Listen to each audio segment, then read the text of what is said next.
With KBC, the Kenyan Broadcasting Corporation, and the Tanzanian Broadcasting Corporation. Here in our studios, we're continuing our discussion. In the first part of our discussion, you were mentioning, Ms. Wu, about how you feel the world and at a global level, we aren't doing enough to battle climate change and the visible fallout of it in Africa. Can you explain a little bit more? Sure. I think we can look at this issue from a couple of different perspectives. One, look at the science. And so at the global level, the international community has come together to agree into something called 2 degrees. Basically, say, let's do whatever it takes actually to make sure by the end of the century the temperature rise won't exceed 2 degrees. We're pretty much over that already, meaning we're on the track towards 4 degrees, as some studies actually recently demonstrated.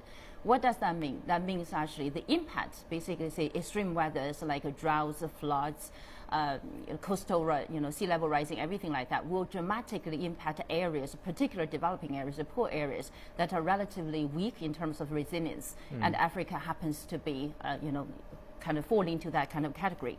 Secondly, if you look at emissions, meaning the biggest reason for causing global warming, and Africa as a continent, if you look at total emission, it's no more than 4% as a total, but somehow is suffering today as the most severely threatened region in the world, and it's one of the poorest regions in the world as well. So what is it that Africa can do, in your opinion, both at a governmental level, and that's a continuing process, like Ms. Wu was saying, that is something that is going to happen through the years ahead. But what about when it trickles down?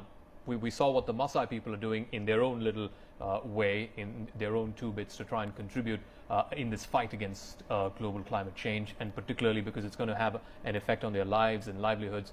What is it that can be done in a trickle-down way to try and, in a realistic way, deal with the effects of climate change?